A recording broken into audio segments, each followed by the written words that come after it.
ಇದು RSS ಬಗೆಗಿನ ಟೀಕೆ ಸಿದ್ದರಾಮಯ್ಯನವರದು. ಅಲ್ಲಿ ಒಂದು ರಿಯಾಕ್ಷನ್ ಕೇಳಬೇಕಾಗಿತ್ತು. ಯಾರ್ದು? ಅಲ್ಲಿ ಬಂದ್ರು ಡಿ ಕೆ ಶಿವಕುಮಾರ್ ಅವರು. ಡಿ ಕೆ ಶಿವಕುಮಾರ್ ಹೇಳಿದ್ರು, ನಾನು ಆರಂಭದಲ್ಲಿ RSS ಹೋಗ್ತಾ ಇದ್ದೆ, ಶಾಖೆಗೆ ಹೋಗ್ತಾ ಇದ್ದೆ ಅಂತ. ಆಮೇಲೆ ಜನಾರ್ದನ ಪೂಜಾರಿ ಅವರು ಕೂಡ ಈ ಹಿಂದೆ ಹೇಳಿದ್ರು. RSS ಅಲ್ಲಿ ಒಂದು ಮಾತಿದೆ, ಅಂದ್ರೆ ಒಮ್ಮೆ ಭಗವದ್ ಧ್ವಜಕ್ಕೆ ನಮಸ್ತೆ ಮಾಡಿದ ನಂತರ ಆತ ಸದಸ್ಯ ಅಂತ ಲೆಕ್ಕ ಅಂತ, ಮತ್ತೆ ಇಲ್ಲ ನಾನು ಸದಸ್ಯ ಅಂತ ಹೇಳುವಂಗಿಲ್ಲ ಅಂತ ಅವ್ರದ್ದೊಂದು ನಂಬಿಕೆ ಅಂತ. ಆದ್ರೆ ಒಂದು ಟೀಕೆ ಟಿಪ್ಪಣಿಗಳ ವಿಚಾರದಲ್ಲಿ ನಮಗೂ ಕೆಲವು ಡೌಟ್ಗಳಿವೆ. ಓಕೆ, RSSನವರೇ ಗಲಾಟೆ ಮಾಡ್ತಾರೆ ಅಂತ ಇವರೇ ಹೇಳಿದ್ರು. ಉಳಿದವರಾಗಿದ್ರೆ ಗಲಾಟೆ ಕೆಲವು ಉದಾಹರಣೆಗಳನ್ನ ಕೊಟ್ಟರೆ ಏನ್ ಮಾಡೋಣ?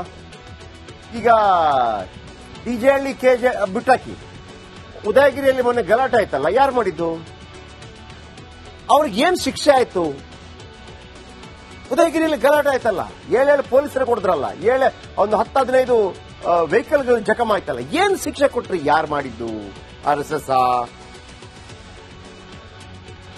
ಕೆಜೆಹಳ್ಳಿ ಡಿಜೆಹಳ್ಳಿ ಗಲಾಟೆ ಆಯ್ತಲ್ಲ, ಯಾರು ಮಾಡಿದ್ದು? ಹುಬ್ಳಿ ಗಲಾಟೆ ಆಯ್ತಲ್ಲ, ಯಾರು ಮಾಡಿದ್ದು? ಪ್ರವೀಣ್ ನೆಟ್ಟಾರ್ ಹತ್ಯೆ ಆಯ್ತಲ್ಲ, ಯಾರು ಮಾಡಿದ್ದು? ಆಮೇಲೆ ಶಿವಮೊಗ್ಗದಲ್ಲಿ ಆ ಹುಡುಗನ ಹತ್ಯೆ ಆಯ್ತಲ್ಲ, ಯಾರು ಮಾಡಿದ್ದು? ಆಮೇಲೆ ಮುಸ್ಲಿಮರ ಹತ್ಯೆಗಳು ಕೂಡ ಆಗಿದೆ. ಸೊ ವೈಸ ವರ್ಷ ಇದ್ದೇ ಇರುತ್ತೆ ಎಲ್ಲ ಕಡೆ, ಯಾರನ್ನು ಪರವಹಿಸಿ ಮಾತಾಡೋದು ಅಂತಲ್ಲ. ಹಿಂದೂ ಸಂಘಟನೆಗಳು ಗಲಾಟೆ ಮಾಡ್ತವೆ, ಮುಸ್ಲಿಂ ಸಂಘಟನೆಗಳು ಗಲಾಟೆ ಮಾಡ್ತವೆ. ಅದಕ್ಕೆ ನೀರೆರೆಯುವವರು ಯಾರು? ರಾಜಕೀಯ ನಾಯಕರು. ಅವ್ರು ಬಂದಾಗ ಇವರಿಗೆ ಸಪೋರ್ಟ್ ಮಾಡ್ತೀರಿ, ಇವ್ರು ಬಂದಾಗ ಅವರಿಗೆ ಸಪೋರ್ಟ್ ಮಾಡ್ತೀರಿ. PFI ಇವರದೆಲ್ಲ ಕೇಸ್ಗಳನ್ನು ನೀವು ವಾಪಸ್ ತಗೋತೀರಿ, ಅವರ ಹಿಂದೂ ಸಂಘಟನೆಗಳ ಕೇಸ್ಗಳನ್ನು ಅವರು ವಾಪಸ್ ತಗೋತಾರೆ. ಯಾರನ್ನ ಹೇಳೋಣ? ಫೈನಲಿ ಮಂಗಳೂರಲ್ಲಿ 75 ಕೋಟಿ ರೂಪಾಯಿ ಡ್ರಗ್ಸ್ ಬಂತಲ್ಲ, ಅದೆಲ್ರಿಗೂ ಬೇಕು. ಅದು ಬೈಫರ್ಕೇಟ್ ಆಗೋದಿಲ್ಲ. ಅದನ್ನು ಸರಿ ಮಾಡೋಣ ನಾವು. ಈಗ ಇವತ್ತೇನು ಮಾತು ಕೇಳಿ ಬಂತು ಅಂತಂದ್ರೆ, ಹಾಗೇನೆ RSS ರಾಷ್ಟ್ರೀಯ ಸ್ವಯಂ ಸೇವಕ ಸಂಘ ಭಾರತದ ಪ್ರಥಮ ಪ್ರಧಾನಿ ಜವಾಹರಲಾಲ್ ನೆಹರು ಅವರು ಗಣರಾಜ್ಯೋತ್ಸವ ಪೆರೇಡ್ಗೆ ಅದನ್ನು ಕರೆದಿದ್ರು, ಬರಬೇಕಿದು ಅಂತೇಳಿ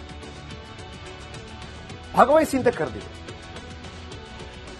ಮಹಾತ್ಮ ಗಾಂಧಿ ಒಂದು ಶಾಖೆಗಲ್ಲ, ಅಲ್ಲಿಯ ಕೇಂದ್ರಕ್ಕೆ ಹೋಗಿದ್ರು. ಮಹಾತ್ಮ ಗಾಂಧಿ ಹೋಗಿದ್ರು, ಅಂಬೇಡ್ಕರ್ ಅವರು ಕೂಡ ಹೋಗಿದ್ರು. ಮಹಾತ್ಮ ಗಾಂಧಿ ಹೋಗ್ಬಿಟ್ಟು ಅಲ್ಲಿ ಶಿಸ್ತನ್ನು ನೋಡಿದಾಗ ಒಂದು ಹೇಳಿದ್ರಂತೆ, ಇದನ್ನ ನೀವು ಕಾಂಗ್ರೆಸ್ ಅಲ್ಲಿ ಶಾಮೀಲಾಗಿ ಇದನ್ನು ಯಾಕೆ ತರಬಾರದು ಅಂತ ಮಹಾತ್ಮ ಗಾಂಧಿ ಕೇಳಿದಂತ ಇತಿಹಾಸ ದಾಖಲೆಗಳಿವೆ.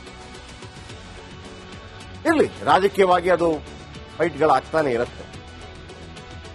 ಈಗ ಬಿಜೆಪಿಯವರು ಹೇಳಿದ್ರು, ದೇಶದ ಪ್ರಧಾನಿ ಮೋದಿ ಕೂಡ RSSಗೆ ಸೇರಿದವರು, ಗೃಹ ಮಂತ್ರಿ ಅಮಿತ್ ಶಾ ಕೂಡ RSSಗೆ ಸೇರಿದವರು, ಮಾಜಿ ಸಿಎಂ BS ಯಡಿಯೂರಪ್ಪ RSS ಸೇರಿದವರು, ವಿಪಕ್ಷ ನಾಯಕ ಅಶೋಕ್ RSS, ಉತ್ತರ ಪ್ರದೇಶ ಮುಖ್ಯಮಂತ್ರಿ ಯೋಗಿ ಆದಿತ್ಯನಾಥ್ RSS. ದೇಶದಲ್ಲಿ ದೊಡ್ಡ ಸಾಮ್ರಾಜ್ಯ ಹೊಂದಿದೆ RSS, ಅತಿ ಹೆಚ್ಚು ನಂಬರ್ಸ್. RSS 60,000 ಶಾಖೆಗಳನ್ನು ದೇಶಾದ್ಯಂತ ಹೊಂದಿದೆ. RSS ನಲ್ಲಿ ಬರೋಬ್ಬರಿ 60 ಲಕ್ಷಕ್ಕಿಂತಲೂ ಹೆಚ್ಚು ಸ್ವಯಂ ಸೇವಕರಿದ್ದಾರಂತೆ.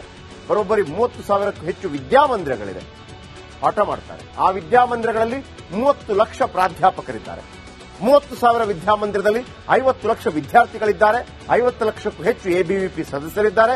ಬರೋಬ್ಬರಿ 10 ಕೋಟಿಗೂ ಅಧಿಕ ಬಿಜೆಪಿ ಸದಸ್ಯರಿದ್ದಾರೆ.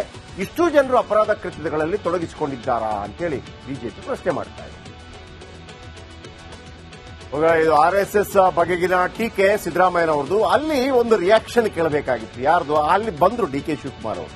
ಡಿ ಕೆ ಶಿವಕುಮಾರ್ ಹೇಳಿದ್ರು, ನಾನು ಆರಂಭದಲ್ಲಿ RSS ಹೋಗ್ತಾ ಇದ್ದೆ, ಶಾಖೆಗೆ ಹೋಗ್ತಾ ಇದ್ದೆ ಅಂತ. ಆಮೇಲೆ ಜನಾರ್ದನ ಪೂಜಾರಿ ಅವರು ಕೂಡ ಈ ಹಿಂದೆ ಹೇಳಿದ್ರು. RSS ಅಲ್ಲಿ ಒಂದು ಮಾತಿದೆ, ಅಂದ್ರೆ ಒಮ್ಮೆ ಭಗವದ್ ಧ್ವಜಕ್ಕೆ ನಮಸ್ತೆ ಮಾಡಿದ ನಂತರ ಆತ ಸದಸ್ಯ ಅಂತ ಲೆಕ್ಕ ಅಂತ, ಮತ್ತೆ ಇಲ್ಲ ನಾನು ಸದಸ್ಯ ಅಂತ ಹೇಳುವಂಗಿಲ್ಲ ಅಂತ ಅವ್ರದ್ದೊಂದು ನಂಬಿಕೆ ಅಂತ. ಆದ್ರೆ ಒಂದು ಟೀಕೆ ಟಿಪ್ಪಣಿಗಳ ವಿಚಾರದಲ್ಲಿ ನಮಗೂ ಕೆಲವು ಡೌಟ್ಗಳಿವೆ. ಓಕೆ, RSSನವರೇ ಗಲಾಟೆ ಮಾಡ್ತಾರೆ ಅಂತ ಇವರೇ ಹೇಳಿದ್ರು. ಉಳಿದವರಾಗಿದ್ರೆ ಗಲಾಟೆ ಕೆಲವು ಉದಾಹರಣೆಗಳನ್ನ ಕೊಟ್ಟರೆ ಏನ್ ಮಾಡೋಣ? ಈಗ ಡಿಜೆಹಳ್ಳಿ ಕೆಜೆ ಬಿಟ್ಟಾಕಿ ಉದಯಗಿರಿಯಲ್ಲಿ ಮೊನ್ನೆ ಗಲಾಟೆ ಆಯ್ತಲ್ಲ, ಯಾರು ಮಾಡಿದ್ದು? ಅವ್ರಿಗೆ ಏನ್ ಶಿಕ್ಷೆ ಆಯ್ತು? ಉದಯಗಿರಿಯಲ್ಲಿ ಗಲಾಟೆ ಆಯ್ತಲ್ಲ, 7 ಪೊಲೀಸರು ಕೊಡಿದ್ರಲ್ಲ, 10-15 ವೆಹಿಕಲ್ಗಳು ಜಖಮ್ ಆಯ್ತಲ್ಲ, ಏನ್ ಶಿಕ್ಷೆ ಕೊಟ್ರಿ? ಯಾರು ಮಾಡಿದ್ದು? RSS?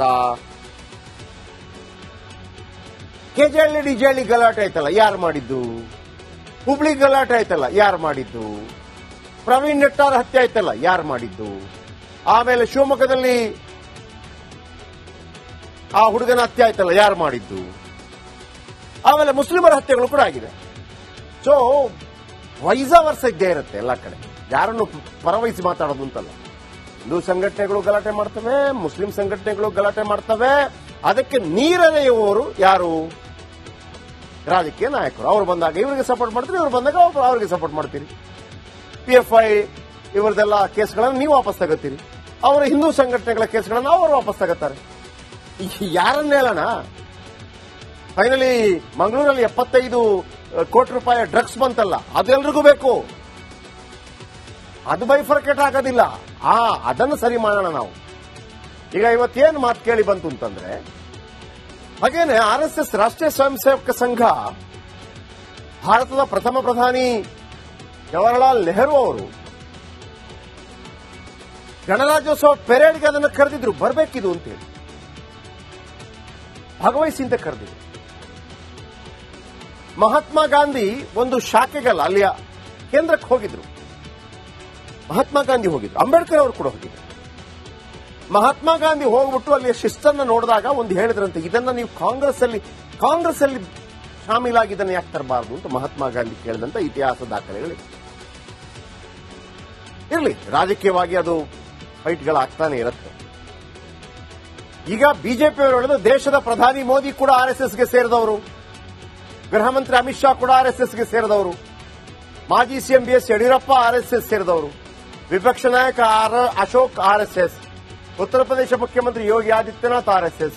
ದೇಶದಲ್ಲಿ ದೊಡ್ಡ ಸಾಮ್ರಾಜ್ಯ ಹೊಂದಿದೆ RSS, ಅತಿ ಹೆಚ್ಚು ನಂಬರ್ಸ್. RSS 60,000 ಶಾಖೆಗಳನ್ನು ದೇಶಾದ್ಯಂತ ಹೊಂದಿದೆ. RSS ನಲ್ಲಿ ಬರೋಬ್ಬರಿ 60 ಲಕ್ಷಕ್ಕಿಂತಲೂ ಹೆಚ್ಚು ಸ್ವಯಂ ಸೇವಕರಿದ್ದಾರಂತೆ. ಬರೋಬ್ಬರಿ 30,000ಕ್ಕೂ ಹೆಚ್ಚು ವಿದ್ಯಾಮಂದಿರಗಳಿದೆ, ಪಾಠ ಮಾಡ್ತಾರೆ. ಆ ವಿದ್ಯಾಮಂದಿರಗಳಲ್ಲಿ 30 ಲಕ್ಷ ಪ್ರಾಧ್ಯಾಪಕರಿದ್ದಾರೆ. 30,000 ವಿದ್ಯಾಮಂದಿರದಲ್ಲಿ 50 ಲಕ್ಷ ವಿದ್ಯಾರ್ಥಿಗಳಿದ್ದಾರೆ. 50 ಲಕ್ಷಕ್ಕೂ ಹೆಚ್ಚು ABVP ಸದಸ್ಯರಿದ್ದಾರೆ. ಬರೋಬ್ಬರಿ 10 ಕೋಟಿಗೂ ಅಧಿಕ ಬಿಜೆಪಿ ಸದಸ್ಯರಿದ್ದಾರೆ. ಇಷ್ಟೂ ಜನರು ಅಪರಾಧ ಕೃತ್ಯಗಳಲ್ಲಿ ತೊಡಗಿಸಿಕೊಂಡಿದ್ದಾರಾ ಅಂತೇಳಿ ಬಿಜೆಪಿ ಪ್ರಶ್ನೆ ಮಾಡ್ತಾ ಇದೆ. ಇದು RSS ಬಗೆಗಿನ ಟೀಕೆ ಸಿದ್ದರಾಮಯ್ಯನವರದು. ಅಲ್ಲಿ ಒಂದು ರಿಯಾಕ್ಷನ್ ಕೇಳಬೇಕಾಗಿತ್ತು. ಯಾರ್ದು? ಅಲ್ಲಿ ಬಂದ್ರು DK ಶಿವಕುಮಾರ್ ಅವರು. DK ಶಿವಕುಮಾರ್ ಹೇಳಿದ್ರು, ನಾನು ಆರಂಭದಲ್ಲಿ RSSಗೆ ಹೋಗ್ತಾ ಇದ್ದೆ, ಶಾಖೆಗೆ ಹೋಗ್ತಾ ಇದ್ದೆ ಅಂತ. ಆಮೇಲೆ ಜನಾರ್ದನ ಪೂಜಾರಿ ಅವರು ಕೂಡ ಈ ಹಿಂದೆ ಹೇಳಿದ್ರು. RSS ಅಲ್ಲಿ ಒಂದು ಮಾತಿದೆ, ಅಂದ್ರೆ ಒಮ್ಮೆ ಭಗವದ್ ಧ್ವಜಕ್ಕೆ ನಮಸ್ತೆ ಮಾಡಿದ ನಂತರ ಆತ ಸದಸ್ಯ ಅಂತ ಲೆಕ್ಕ ಅಂತ, ಮತ್ತೆ ಇಲ್ಲ ನಾನು ಸದಸ್ಯ ಅಂತ ಹೇಳುವಂಗಿಲ್ಲ ಅಂತ ಅವ್ರದ್ದೊಂದು ನಂಬಿಕೆ. ಆದ್ರೆ ಒಂದು ಟೀಕೆ ಟಿಪ್ಪಣಿಗಳ ವಿಚಾರದಲ್ಲಿ ನಮಗೂ ಕೆಲವು ಡೌಟ್ಗಳಿವೆ. ಓಕೆ, RSSನವರೇ ಗಲಾಟೆ ಮಾಡ್ತಾರೆ ಅಂತ ಇವರು ಹೇಳಿದ್ರು. ಉಳಿದವರಾಗಿದ್ರೆ ಗಲಾಟೆ ಕೆಲವು ಉದಾಹರಣೆಗಳನ್ನ ಕೊಟ್ಟರೆ ಏನ್ ಮಾಡೋಣ? ಈಗ DJ-ಹಳ್ಳಿ KJ ಬಿಟ್ಟಾಕಿ, ಉದಯಗಿರಿಯಲ್ಲಿ ಮೊನ್ನೆ ಗಲಾಟೆ ಆಯ್ತಲ್ಲ, ಯಾರು ಮಾಡಿದ್ದು? ಅವ್ರಿಗೆ ಏನ್ ಶಿಕ್ಷೆ ಆಯ್ತು? ಉದಯಗಿರಿಯಲ್ಲಿ ಗಲಾಟೆ ಆಯ್ತಲ್ಲ, 7 ಪೊಲೀಸರು ಕೊಡಿದ್ರಲ್ಲ, ಒಂದು 10-15 ವೆಹಿಕಲ್ಗಳು ಜಖಮ್ ಆಯ್ತಲ್ಲ, ಏನ್ ಶಿಕ್ಷೆ ಕೊಟ್ರಿ? ಯಾರು ಮಾಡಿದ್ದು? RSS. KJ-ಹಳ್ಳಿ DJ-ಹಳ್ಳಿ ಗಲಾಟೆ ಆಯ್ತಲ್ಲ, ಯಾರು ಮಾಡಿದ್ದು? ಹುಬ್ಳಿ ಗಲಾಟೆ ಆಯ್ತಲ್ಲ, ಯಾರು ಮಾಡಿದ್ದು? ಪ್ರವೀಣ್ ನೆಟ್ಟಾರ್ ಹತ್ಯೆ ಆಯ್ತಲ್ಲ, ಯಾರು ಮಾಡಿದ್ದು? ಆಮೇಲೆ ಶಿವಮೊಗ್ಗದಲ್ಲಿ ಆ ಹುಡುಗನ ಹತ್ಯೆ ಆಯ್ತಲ್ಲ, ಯಾರು ಮಾಡಿದ್ದು? ಆಮೇಲೆ ಮುಸ್ಲಿಮರ ಹತ್ಯೆಗಳು ಕೂಡ ಆಗಿದೆ. ಸೊ ವೈಸಾ ವರ್ಷ ಇದ್ದೇ ಇರುತ್ತೆ ಎಲ್ಲ ಕಡೆ, ಯಾರನ್ನು ಪರವಹಿಸಿ ಮಾತಾಡೋದು ಅಂತಲ್ಲ. ಹಿಂದೂ ಸಂಘಟನೆಗಳು ಗಲಾಟೆ ಮಾಡ್ತವೆ, ಮುಸ್ಲಿಂ ಸಂಘಟನೆಗಳು ಗಲಾಟೆ ಮಾಡ್ತವೆ. ಅದಕ್ಕೆ ನೀರೆರೆಯುವವರು ಯಾರು? ರಾಜಕೀಯ ನಾಯಕರು. ಅವರು ಬಂದಾಗ ಇವರಿಗೆ ಸಪೋರ್ಟ್ ಮಾಡ್ತೀರಿ, ಇವರು ಬಂದಾಗ ಅವರಿಗೆ ಸಪೋರ್ಟ್ ಮಾಡ್ತೀರಿ. PFI ಇವರದೆಲ್ಲ ಕೇಸ್ಗಳನ್ನು ನೀವು ವಾಪಸ್ ತಗೋತೀರಿ, ಅವರ ಹಿಂದೂ ಸಂಘಟನೆಗಳ ಕೇಸ್ಗಳನ್ನು ಅವರು ವಾಪಸ್ ತಗೋತಾರೆ. ಯಾರನ್ನ ಹೇಳೋಣ? ಫೈನಲಿ ಮಂಗಳೂರಲ್ಲಿ 75 ಕೋಟಿ ರೂಪಾಯಿ ಡ್ರಗ್ಸ್ ಬಂತಲ್ಲ, ಅದೆಲ್ರಿಗೂ ಬೇಕು. ಅದು ಬೈಫರ್ಕೇಟ್ ಆಗೋದಿಲ್ಲ. ಅದನ್ನು ಸರಿ ಮಾಡೋಣ ನಾವು. ಈಗ ಇವತ್ತೇನು ಮಾತು ಕೇಳಿ ಬಂತು ಅಂತಂದ್ರೆ, ಹಾಗೇನೆ RSS ರಾಷ್ಟ್ರೀಯ ಸ್ವಯಂ ಸೇವಕ ಸಂಘ ಭಾರತದ ಪ್ರಥಮ ಪ್ರಧಾನಿ ಜವಾಹರಲಾಲ್ ನೆಹರು ಅವರು ಗಣರಾಜ್ಯೋತ್ಸವ ಪೆರೇಡ್ಗೆ ಅದನ್ನು ಕರೆದಿದ್ರು, ಬರಬೇಕಿದು ಅಂತೇಳಿ ಭಾಗವಹಿಸಿ ಅಂತ ಕರೆದಿದ್ರು. ಮಹಾತ್ಮ ಗಾಂಧಿ ಒಂದು ಶಾಖೆಗಲ್ಲ, ಅಲ್ಲಿಯ ಕೇಂದ್ರಕ್ಕೆ ಹೋಗಿದ್ರು. ಮಹಾತ್ಮ ಗಾಂಧಿ ಹೋಗಿದ್ರು, ಅಂಬೇಡ್ಕರ್ ಅವರು ಕೂಡ ಹೋಗಿದ್ರು.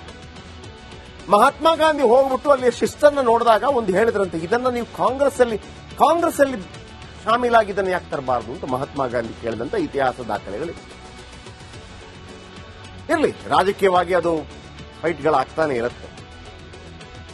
ಈಗ ಬಿಜೆಪಿಯವರು ಹೇಳೋದು ದೇಶದ ಪ್ರಧಾನಿ ಮೋದಿ ಕೂಡ ಆರ್ಎಸ್ಎಸ್ಗೆ ಸೇರಿದವರು, ಗೃಹ ಮಂತ್ರಿ ಅಮಿತ್ ಶಾ ಕೂಡ ಆರ್ಎಸ್ಎಸ್ಗೆ ಸೇರಿದವರು, ಮಾಜಿ ಸಿಎಂ ಬಿಎಸ್ ಯಡಿಯೂರಪ್ಪ ಆರ್ಎಸ್ಎಸ್ ಸೇರಿದವರು, ವಿಪಕ್ಷ ನಾಯಕ ಅಶೋಕ್ ಆರ್ಎಸ್ಎಸ್, ಉತ್ತರ ಪ್ರದೇಶ ಮುಖ್ಯಮಂತ್ರಿ ಯೋಗಿ ಆದಿತ್ಯನಾಥ್ ಆರ್ಎಸ್ಎಸ್. ದೇಶದಲ್ಲಿ ದೊಡ್ಡ ಸಾಮ್ರಾಜ್ಯ ಹೊಂದಿದೆ ಆರ್ಎಸ್ಎಸ್, ಅತಿ ಹೆಚ್ಚು ನಂಬರ್ಸ್. ಆರ್ಎಸ್ಎಸ್ 60,000 ಶಾಖೆಗಳನ್ನು ದೇಶಾದ್ಯಂತ ಹೊಂದಿದೆ. ಆರ್ಎಸ್ಎಸ್ನಲ್ಲಿ ಬರೋಬ್ಬರಿ 60 ಲಕ್ಷಕ್ಕಿಂತಲೂ ಹೆಚ್ಚು ಸ್ವಯಂ ಸೇವಕರಿದ್ದಾರಂತೆ. ಬರೋಬ್ಬರಿ 30,000ಕ್ಕೂ ಹೆಚ್ಚು ವಿದ್ಯಾಮಂದಿರಗಳಿದೆ, ಪಾಠ ಮಾಡ್ತಾರೆ. ಆ ವಿದ್ಯಾಮಂದಿರಗಳಲ್ಲಿ 30 ಲಕ್ಷ ಪ್ರಾಧ್ಯಾಪಕರಿದ್ದಾರೆ. 30,000 ವಿದ್ಯಾಮಂದಿರದಲ್ಲಿ 50 ಲಕ್ಷ ವಿದ್ಯಾರ್ಥಿಗಳಿದ್ದಾರೆ. 50 ಲಕ್ಷಕ್ಕೂ ಹೆಚ್ಚು ಎಬಿವಿಪಿ ಸದಸ್ಯರಿದ್ದಾರೆ. ಬರೋಬ್ಬರಿ 10 ಕೋಟಿಗೂ ಅಧಿಕ ಬಿಜೆಪಿ ಸದಸ್ಯರಿದ್ದಾರೆ. ಇಷ್ಟೂ ಜನರು ಅಪರಾಧ ಕೃತ್ಯಗಳಲ್ಲಿ ತೊಡಗಿಸಿಕೊಂಡಿದ್ದಾರಾ ಅಂತೇಳಿ ಬಿಜೆಪಿ ಪ್ರಶ್ನೆ ಮಾಡ್ತಾ ಇದೆ.